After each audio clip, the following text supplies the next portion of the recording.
Hello दोस्तों, smart education GDR में आपका स्वागत है। मैं उच्च माध्यमिक शिक्षक एचआर कुशवाहा आपको पढ़ाने जा रहा हूं पैसिव वॉइस। वैसे तो पैसिव वॉइस हमने कर लिए थे, लेकिन अब हम पैसिव वॉइस की कंपैरेटिवली स्टडी करेंगे, कॉमन स्टडी करेंगे। प्रेजेंट, पास्ट, फ्यूचर से किस प्रकार से पैसिव वॉइस बनाए जाते हैं। देखो, हमारा पढ़ने का जो तरीका होता है, पहले हम प्रेजेंट का पैसिव वॉइस पढ़ते हैं, फिर पास्ट का, फिर फ्यूचर का, उसके बाद फिर हम उसको एक साथ पढ़ते हैं। इससे क्या होता है कि तीनों के अंदर हमने अलग अलग क्या पढ़ा उसको एक साथ पढ़ने से हमारे डाउट क्लियर हो जाते हैं। काफ़ी दिन बाद वीडियो आ रहा है इसका, क्योंकि यहाँ पे एनसीईआरटी 10th क्लास और एनसीईआरटी 12th क्लास, हमें बोर्ड क्लास के वीडियो बनाना भी बहुत ज़रूरी होता है। लेकिन फिर हमें समझ में ये भी आता है कि जो बोर्ड क्लास में पैसिव वॉइस भी पूछे जाते हैं, उसके साथ साथ बोर्ड क्लास में और ग्रामर पार्ट भी बहुत ज़्यादा आता है। कम से कम अगर हम 100 नंबर का पेपर देखते हैं तो उसमें से 45 और 55 का रेशो होता है। लेकिन अब इसमें 20 नंबर का प्रैक्टिकल और आ जाता है, तो थोड़ा सा ये रेशो उसमें से 20 नंबर और हम कम कर देते हैं। फिर भी एक बहुत बड़ा पार्ट ग्रामर का भी होता है। तो जब हम पढ़ाई करते हैं तो एक संतुलन बहुत ज़रूरी है हमारा, कि हमारे क्वेश्चन आंसर भी हो जाएं और ग्रामर भी हो जाए। ग्रामेटिकल जो पार्ट है, राइटिंग कॉम्प्रिहेंशन और रीडिंग कॉम्प्रिहेंशन और ग्रामर पार्ट, ये आपको परीक्षा में इजीली पास कराता है, ये इजीली पास कराने में मदद करता है। लेकिन जो क्वेश्चन आंसर का जो पार्ट होता है वो आपको स्कोर करने में मदद करता है। तो इसलिए हम ग्रामर पार्ट भी लेके चल रहे हैं, क्योंकि सबसे पहले हम अपने पास होने की व्यवस्था करते हैं, उसके बाद फिर हम हाई स्कोर के बारे में सोचते हैं। तो ठीक है, तो अब हम कॉमन स्टडी कर रहे हैं यहाँ पे। जो हमने पैसिव वॉइस पढ़ा था उसकी पैसिव वॉइस से संबंधित प्रश्न उत्तर यहाँ दिए जा रहे हैं। यहाँ फार्मूला भी दिए हैं, जैसे कि प्रेजेंट में हम उसे देखते हैं, आम खाया जाता है। तो इसका फार्मूला देखो, object plus helping verb is am are plus verb third by plus subject. ठीक है, ओके। बाय कई बार नहीं भी लगता, जैसे आम खाया जाता में बाय नहीं भी लगेगा। ठीक है, आम खाया गया। ठीक है, तो इसमें देखो object, helping verb, was verb third और सब्जेक्ट पास्ट में। और फ्यूचर में क्या आएगा, आम खाया जाएगा, object, helping verb, will be, shall be, verb third और सब्जेक्ट। तो देखो यहाँ पे समझ में आ गया कि यहाँ पे इज एम आर, यहाँ पे वाज वर, यहाँ पे विल बी, शैल बी, बस इतना सा डिफरेंस है। और बाकी पिछले वीडियो में जाके देख लीजिए, मैंने बहुत अच्छे से पैसिव वॉइस समझाया है। इसको देखने के बाद कभी भी आपको पैसिव वॉइस में प्रॉब्लम नहीं आएगी। अच्छा, हम जब तक किसी भी काम से डरते रहेंगे तब तक हम डरते ही रहेंगे, और जब उस काम में एक बार झुक जाएंगे करने के लिए तो देर सवेरे वो काम हो ही जाएगा। वैसा ही है। अब हमने जो पढ़ा था उसको हम उसको स्टोरी में स्टडी करते हैं। किस प्रकार हम तीनों का इसमें कॉम्बिनेशन देखते हैं, कि तीनों को मर्ज करके देखते हैं। जैसे कि हिंदी लैंग्वेज, हिंदी देखो यहाँ से Hindi language is spoken in all over India. Hindi language, Hindi भाषा पूरे देश में बोली जाती है, पूरे भारत में बोली जाती है। That is our mother language, ये हमारी मातृभाषा, जो कि हमारी मातृभाषा है। बट ये उन लोगों के लिए भी ठीक है जिन बच्चों को अंग्रेजी पढ़ना नहीं आता। But English is spoken in all over the world, परंतु अंग्रेजी पूरे विश्व में बोली जाती है, परंतु अंग्रेजी पूरे विश्व में बोली जाती है। मोर ऑफन, ज्यादातर, अधिकतर। It is said by Indians thinkers, thinkers मतलब जो विचारक होते हैं, जो सोच रखते हैं। भारतीय विचारकों द्वारा ऐसा सोचा जाता है, ऐसा कहा जाता है, that Indians should speak only there mother language. Bharat को, इंडियंस को, भारतीयों को उनकी मातृभाषा ही बोलनी चाहिए। Indians should speak their mother language. Hindi in their and Hindi in their country and speaking is not only sufficient. Hindi in their country मतलब इसको पूरा ये होना था, Hindi speaking in their country is not sufficient. यह है, सिर्फ हिंदी बोलना पर्याप्त नहीं है।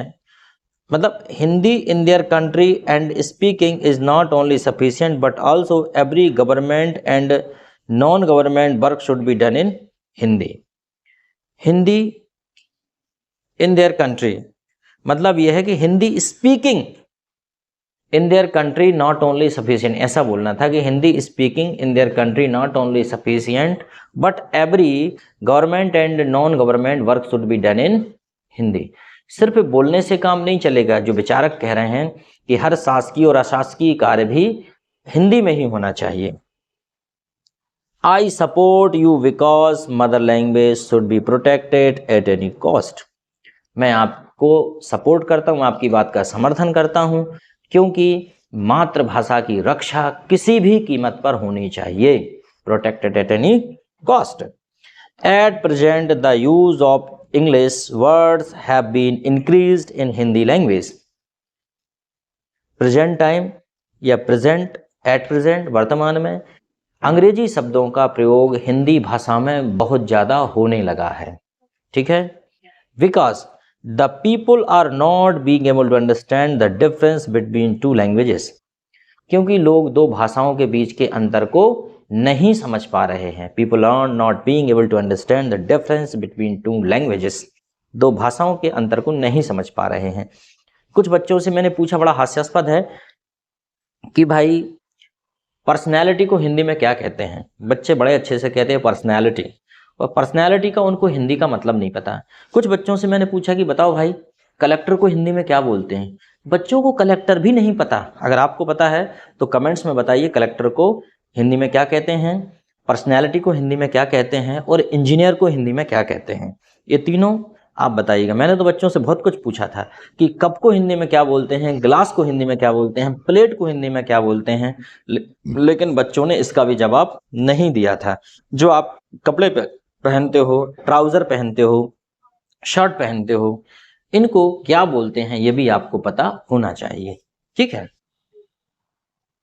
To save the existence of Hindi, Hindi के अस्तित्व को बचाने के लिए either English should be completely banned. English should be completely band.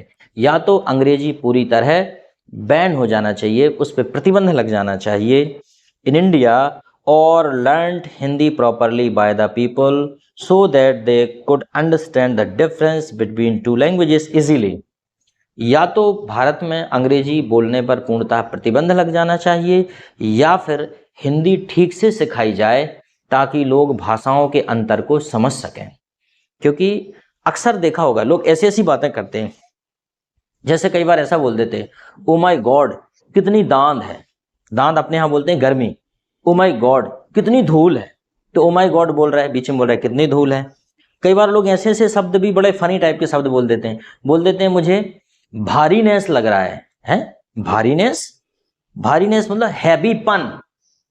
कैसा लग रहा है, हैवीपन लग रहा है मुझे, या मुझे भारीनेस लग रहा है। ये भी तो बोल सकते हैं, मुझे हैवीनेस लग रहा है और भारीपन लग रहा है, लेकिन हिंदी इंग्लिश मिक्स करके बोल देते हैं। अच्छा, लोगों को पता नहीं होता, जैसे कि कई बार ऐसा बोल देते हैं कि क्लासें लगने लगें, जबकि होना क्या चाहिए, क्लासेस लगने लगें, लेकिन क्या बोलते हैं जाने जाने, क्लासें लगने लगें। अच्छा, लोग ऐसा भी बोल देते हैं कई बार कि बसों में बैठ के जा रहे हैं लोग, बसों में बैठ के, जबकि वो होना चाहिए बसेस में बैठ के जा रहे हैं। कई बार लड़कियों को गर्ल्स ना बोल के कुछ लड़की ये भी बोल देते, क्या स्कूल में या कॉलेज में गर्ल्सें भी आ रही हैं, जैसे लड़कियां तो वो गर्ल्स हैं। मतलब वो इस ऐसी भाषा को हम लोग बोलेंगे हिंग्लिश, नॉट इंग्लिश, क्योंकि इंग्लिश नहीं है। जब हम हिंदी का प्रोनाउंसिएशन और शब्द अंग्रेजी के लेंगे तो उसे हिंग्लिश बोलेंगे हम। ठीक है, पर ऐसी भाषा से बचना चाहिए। तो जो आपने पढ़ा उसको यहाँ पे आप लिखेंगे। उसके बाद यहाँ पर हम थोड़ा सा और एक साथ प्रैक्टिस कर लेते हैं। यहाँ कपड़े बिकते हैं तो क्या हो जाएगा, बड़ा सिंपल है, क्लोथ्स आर सोल्ड हेयर। यहाँ कपड़े बिकते हैं, क्लोथ्स आर सोल्ड हेयर। उसके बाद है मम्मी के द्वारा खाना पकाया गया, तो क्या हो जाएगा, ये पास्ट का है, the food was prepared by mom. The food was prepared by mom. कल यह खबर छपी थी, कल यह खबर छपी थी, तो क्या हो जाएगा, this news was printed yesterday. This news was printed yesterday. Very simple. Question number 4 है, आपसे मीटिंग में उपस्थित होने के लिए निवेदन किया जाता है, तो क्या हो जाएगा, you are requested to attend the meeting. You are requested to attend the meeting. आपका पैसा समय पर लौटा दिया जाएगा, ये फ्यूचर का है, तो क्या हो जाएगा, your money will be return on time. Your money will be return on time. उसके बाद है विजेताओं को पुरस्कृत किया जाएगा, विजेताओं को पुरस्कृत किया जाएगा। तो क्या हो जाएगा? Winners will be rewarded. बड़ा सिंपल है, हमने कंपैरेटिवली स्टडी कर ली है, अलग अलग ना करके कंपैरेटिवली कर ली है। चलो ठीक है भाई, आगे देखते हैं। कुछ और यहाँ पे दिए गए हैं। Which language is spoken accessibly in the world? Accessibly, which language is spoken accessibly in the world? आपको क्या लगता है दुनिया में कौन सी भाषा ज्यादातर बोली जाती होगी? मुझे ऐसा लगता है अंग्रेजी ही बोली जाती है। तो क्या हो जाएगा? English is spoken accessibly in the world, क्योंकि वो मशीनरी की लैंग्वेज है, टेक्निकल लैंग्वेज है और रिच कंट्री की भाषा है। और हमारा एक स्वभाव है कि जो रिच कंट्री की भाषा होती है ज़्यादातर लोग उसको कॉपी करते हैं, ठीक है, क्योंकि हमेशा नीचे से ऊपर की तरफ जाने का जो भाव होता है तो उन लोगों की कॉपी ही करना पड़ता है। लोग, बड़े लोगों की कॉपी छोटे लोग करते हैं। जैसे कि आपने देखा होगा कि जीन्स पहनने का जो दौर है, फटे जीन्स पहनने लगे बॉलीवुड वाले, तो यहाँ गाँवों तक फैशन आ गई। एक समय था जब फटे जीन्स पहनना अशुभ मानते थे, फटे कपड़े पहनना अशुभ मानते थे, लेकिन अब फटे कपड़े पहनना फैशन है। तो यह है कि ऊपर से नीचे की तरफ फ्लो होता है इस प्रकार का फैशन का। How many languages are spoken in India and why? How many languages are spoken? Bharat में कितनी भाषाएं बोली जाती हैं?